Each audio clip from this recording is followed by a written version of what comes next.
So join us in paradise with the RA capitalized RA Paradise 2022-2023. This is our, like I said, our first informational session. So welcome. Thank you all for joining. Thank you all for being here. Excited to see some of your faces and excited that you're here. So let's continue. So first of all, I want you to meet our staff. So people pictured here, we have Josh Eisenberg, Associate Dean of Students and Dean of Campus Life. We have, we already introduced Dr. Stephen Dubert. He's Associate Dean of Campus Life and the Director of Housing and Residence Life. Frank Bedoya, he is the Senior Associate Dean, and he is also the Director of Housing and Operations. Next, we have Joel Petty. He is our Assistant Director of Housing and Residence Life, and he's also in charge of our first year experience. We have Ryan Haynes. Ryan Haynes is our Residence Life Coordinator for North Campus. Abby Lawler. Abby Lawler is our Residence Life Coordinator for Mid Campus. And Kristen Nichols, that's me, Residence Life Coordinator for South Campus. So if you see any of our staff on campus, feel free to say hello.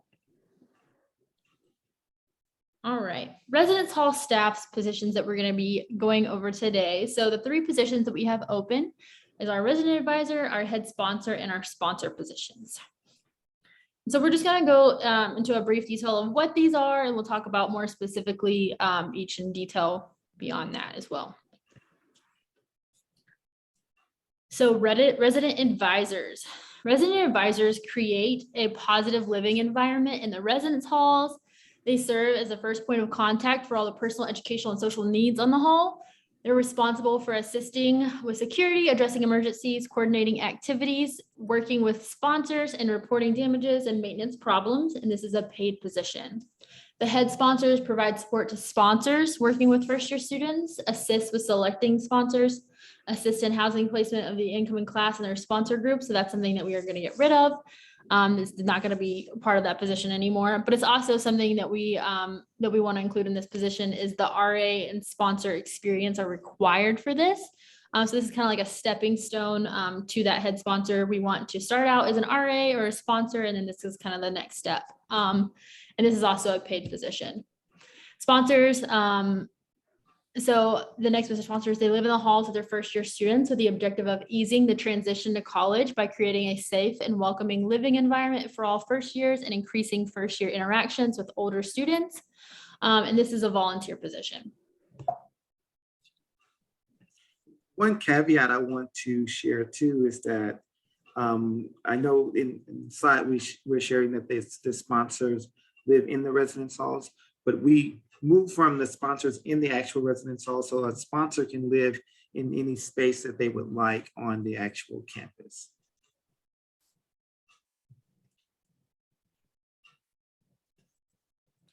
Community building. So community building, what that looks like kind of for these positions is just being a connection for students, alerting residents of things that are going on around campus. So whether that be emergencies, events, just being that kind of point of contact for students. Getting to know other students in your building and RA programming and programming in general. This is just a general, community building as a whole on these positions within the residence halls. Community safety. So on-call rotations for RAs. Number of nights may vary based on living area and staff in your area. And RAs are on call from 5 p.m. to 12 a.m. on weekdays. Weekdays include Sunday through Thursday, and 6 p.m. to 1 a.m. on weekends, Friday through Saturday. This includes break and holiday coverage. And so if you ever are in your hall and you see somebody doing rounds, someone who's like kind of walking the building, if you've ever seen that before, that is specifically generally an RA or doing their round on one of the nights. Upholding community standards. All RHS members are expected to be a role model and uphold policies and standards set forth by the College and Housing and Residence Life. These policies include, but not limited to, alcohol, parties, drugs, sexual misconduct. RAs are charged with documenting potential policy infractions. And then a violation of any of these policies ending in a judicial case may result in being removed from the position.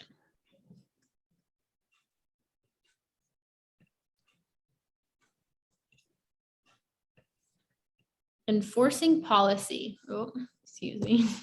Enforcing policy. RAs and head sponsors document any potential policy violations they may encounter. This measure is taken to ensure safety for all members of the community. And the documentation is sent to the professional staff members, typically RLCs and on-call administrator, who then determine if a policy was violated and any necessary outcomes.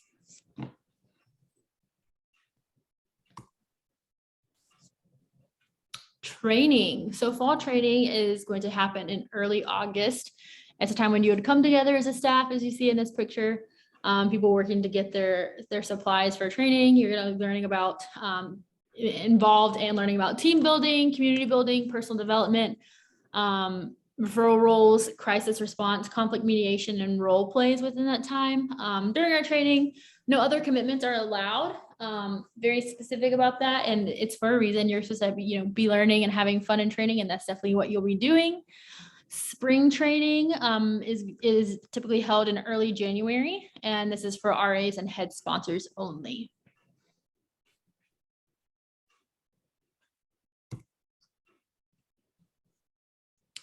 Time commitment. So we're going to go over kind of what this time commitment of each position will look like for you.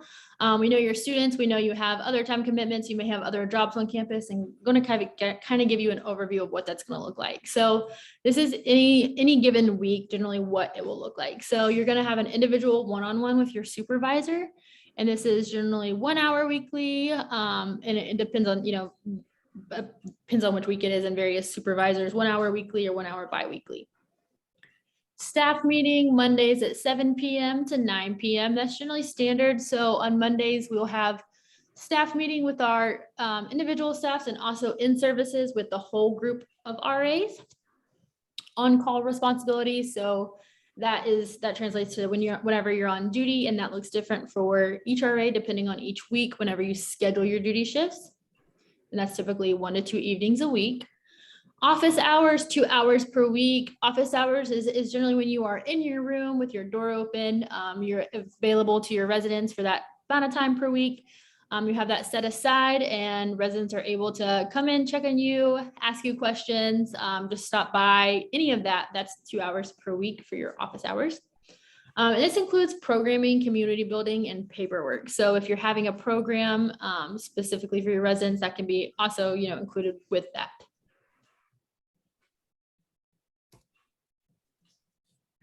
A sample for head sponsors, an individual one-on-one with your supervisor, and that's 1 hour weekly. Staff meeting, bi-weekly, 1 hour every other week. 1 to 2 evenings a week. Office hours to be determined, and then meetings as needed, interacting with residents, events, and programs.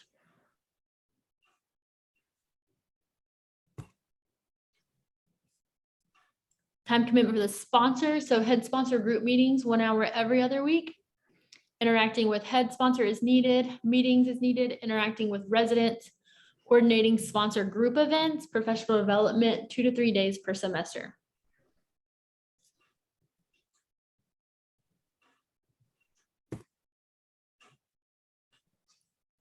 Compensation. So RA and head sponsor benefits for this is the 2022-2023 year. 50% room credit and hourly pay above minimum wage. If you want to go specifically to check those, pay, make sure you log into Handshake and you can look up the job that way, and it'll tell you specifically what they pay. RAs and head sponsors have great housing options. RAs are placed based on departmental needs. Whether that be South Campus, Mid Campus, North Campus, depending on kind of what we need and your strengths as well. Job experience that transfers to every path after Pomona. I think this is really specific to this job. When students are, going through our housing and residence life, we obviously know that they're not going to be RAs forever. They're not going to be head sponsors for the rest of their lives, but we're looking for that transferable skill. So what are you going to get from this job? What are you going to get from this experience that you can take with you? And so this is where those transferable job skills come into play. and personalized supervision and support. As we kind of mentioned, we have a lot of one-on-one meetings, RAs and head sponsors and even sponsors. And so a lot of that, a lot of those one-on-one meetings are giving us a lot of time to really supervise specific individuals and support them in the way that they need supported, the way that, fits best for them, but also just helping them develop as students and as people.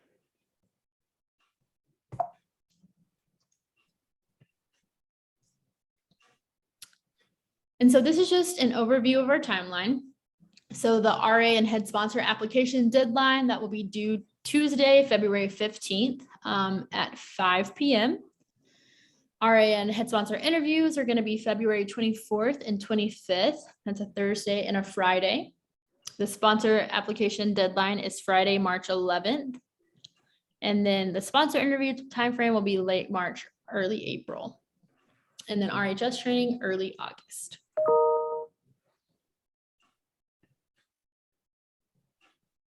So how to apply. If you'd like to apply to one of these positions, you're going to log into your Handshake. If you have logged into Handshake in general, if you've been on leave, you need to request access to Handshake through the Careers Development Office. So that's the email you would go to. Search for the job that you would like to apply for. Feel free to write these down. They're also on an email that you've been sent. So the RA job code number is this number right here, the 5890577. This is the head sponsor job code number. And this is the sponsor job code number. So you'll be able to type this number in and it'll bring you right to that specific job. Once you're there, complete the form stack application in Handshake and upload application materials. So that's a resume and an essay. And it'll also, walk you through those steps in Handshake.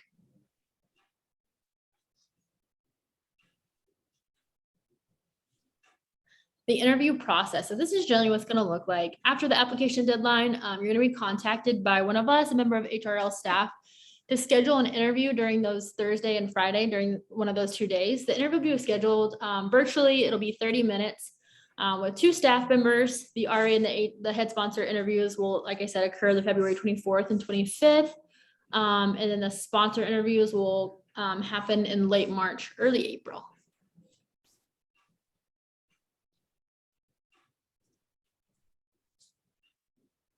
Just some interview tips and reminders. Interviews should take less than 25 minutes. We have a list of 7 questions and there should be time for you to ask questions afterwards. Like I said, those interviews will be scheduled for 30 minutes per person. Be yourself. There's not one type of ideal candidate. Just bring your personality, bring your skills and your experiences to the interview. That's what we're really looking for. We know that everybody is different. Everybody has their strengths and that's, we want to see that in an interview.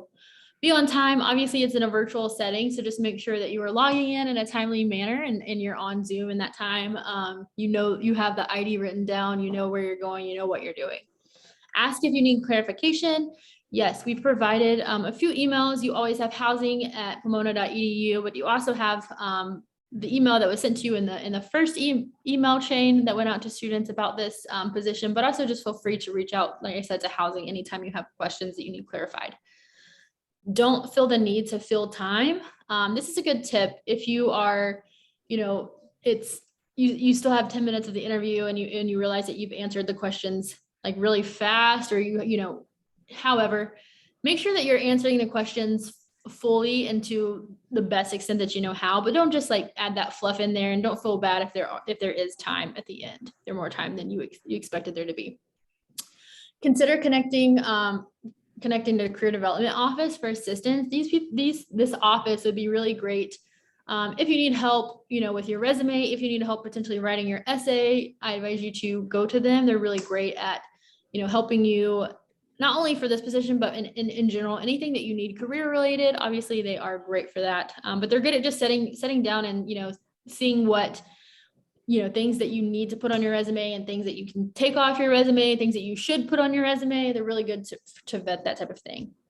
3 potential outcomes during our interview process. So we have a hire, an alternate, or a no hire. And so if you're hired, you'll be received an offer letter. If you're an alternate, you're going to be put on an alternate list, which you'll be aware of. And then if you're not hired, you'll also receive a letter with explaining that.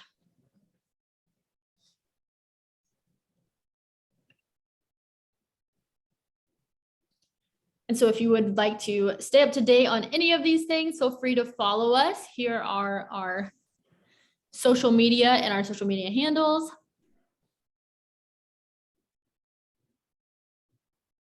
Instagram, Twitter, and Facebook.